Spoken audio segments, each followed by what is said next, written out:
Good evening, race fans. Welcome to the NASCAR Report. I'm your host, Tyler White. Thanks for joining us tonight as we take a look back at the race weekend, beginning with the nationwide race on Saturday afternoon, the Dover 200. Kyle Busch, your winner on Saturday afternoon. Congratulations, Kyle. That is his 5th nationwide win this season. Joey Logano, 2nd. Chase Elliott, 3rd. Chris Buescher, 4th. Elliott Sadler, 5th. Kyle Larson, 6th. Brian Scott, 7th. Regan Smith, 8th. Trevor Bayne, 9th. And Ty Dillon, 10th. Now, I used to be hard on Cup drivers for running the Nationwide Truck Series races, but now I'm having a change of thought. I'm changing my mind, changing my opinion on it. I think it's a great idea for NASCAR to allow the Cup drivers to run the Truck and Nationwide Series. I think it's great for them to run these races because I've been watching those races very closely this year. Those Truck and Nationwide races where the Cup drivers are running it. And I've been studying it and learning more about it, doing some more research on it. And I'm finding out that running these Truck and Nationwide races is really what's helping these Cup drivers be championship contenders. And I'm also studying and researching that it's helping the Nationwide drivers get better. It's helping the Nationwide drivers be winners. And that's part of the reason why I think we have so many rookies winning this year in the Nationwide Series. And also being champions too, because that's obviously the reason why I think Chase Elliott is going to win the championship this year, because these Cup drivers is what's making these Nationwide regulars better drivers than they are, and also it's putting some more fans in the grandstands for these Nationwide and Truck drivers. Because, you know, obviously when a Cup driver is not running a Truck or Nationwide race, I expect the seats to not be so full. I mean, I know they're not going to be as packed out as, let's say, the Sprint Cup Series, but I believe it's also what's putting fans in the grandstands for the Truck and Nationwide Series, so about half full. So, great idea for NASCAR on letting the Cup drivers run the Truck and Nationwide Series. Alright, folks, here's a look at the Nationwide Series point standings. Chase Elliott, the points leader. Regan Smith, 2nd. Ty Dillon, 3rd. Brian Scott, 4th. Elliott Sadler, 5th.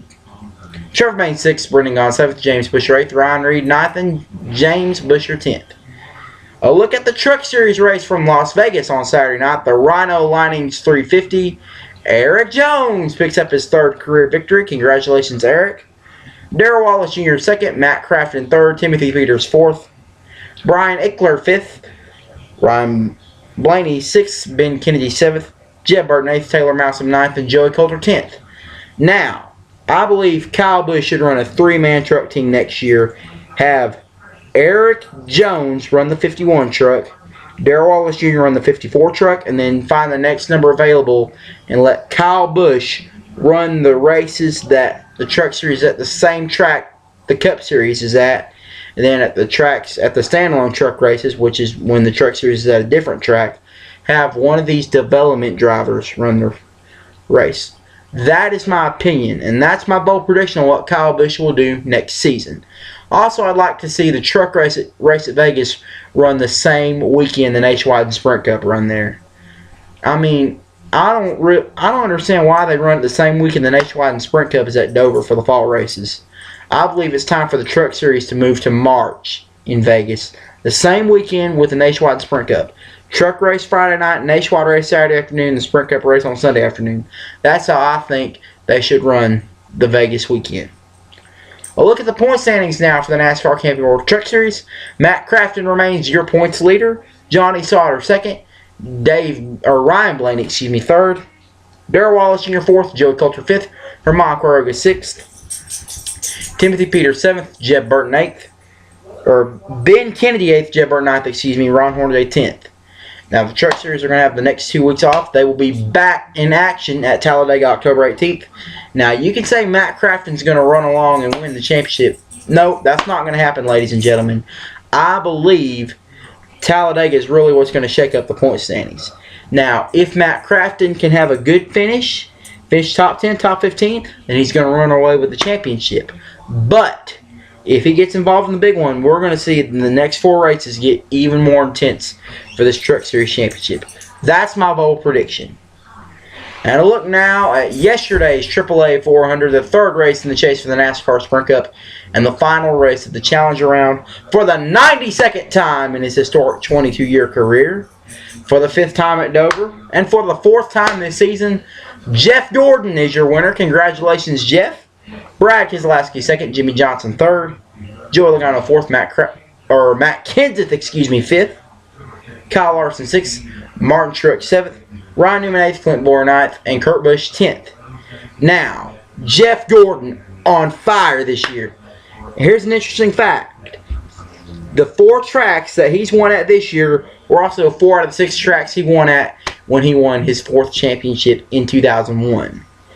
Kansas, he won in 2001, which is the first race there at Kansas, and won the first night race there earlier this year in May, and we're going there next week. He has a very good shot at sweeping Kansas out, and I wouldn't be surprised if he does sweep both races at Kansas. Won the 2001 Brickyard 400, won there earlier this year.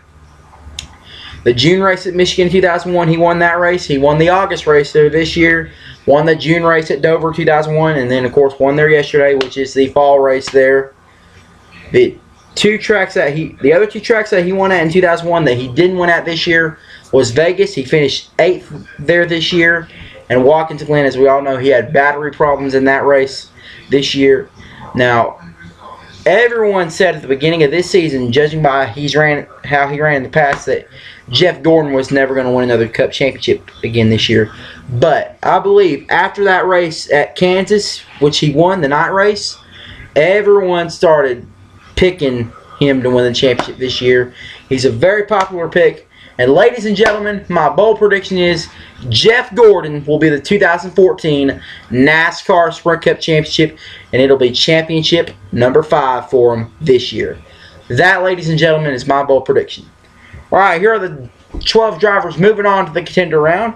Brad Keselowski has the top seed. Jeff Gordon has the 2nd seed. Joey Logano the 3rd seed. Jimmy Johnson the 4th seed. Kevin Harvick the 5th seed. Matt Kenseth the 6th seed. Denny Hamlin the 7th seed. Kyle Busch the 8th seed. Ryan Newman the 9th seed. Dale Earnhardt Jr. has the 10th seed. Carl Edwards the 11th seed. And Casey Kane takes the last seed, which is the 12th seed. The 4 drivers that are eliminated: A.J. Allmendinger, Kurt Busch, Greg Biffle, and Eric Almirola. So now, 3 races in the contender round: Kansas, Charlotte, Talladega. After that, the top 8 will move on to the eliminator round, and 4 other drivers will be eliminated. Then it's Martinsville, Texas, and Phoenix. After that, 4 drivers will move to the championship round, and then the other 4 will be eliminated. And then it all comes down to just one race. Homestead, 4 drivers. But the driver that finishes in the highest position will win the championship. And of course, I said it earlier, my bold prediction is Jeff Gordon. So get ready, ladies and gentlemen. The racing is going to be even more intense. One more thing before we close out tonight. A hip-hop group called AT has released a special dance mix on Pastor Joe Nelm's famous pre-race prayer. And folks, if you haven't heard it, you might as well go on to iTunes if you have an iPad or iPhone and download that song.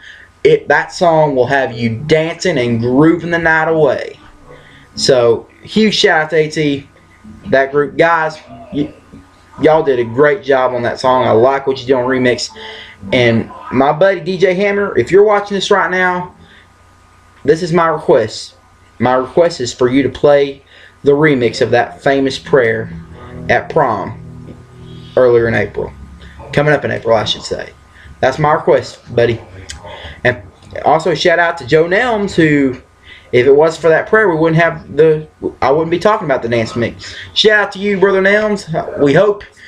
I would really like to see you back at another race again, and I hope NASCAR does invite you to another race again next year to say the opening prayer before the race, and continue ending your prayers with boogity, boogity, boogity, amen. Alright, ladies and gentlemen, that's our show tonight. Thank you for joining us. I'm Tyler White.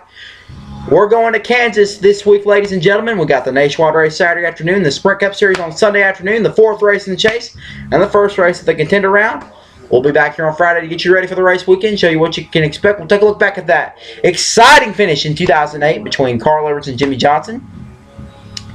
Plus, we'll have a weather report from Fox 4 in Kansas City. Plus, if there are any new developments going on in the world of NASCAR, we'll be right here to let you know about them. Until then, this is Tyler White reminding you, for you to do unto others, you have them do unto you. We'll see you next time on the NASCAR Report, everybody. Have a great night.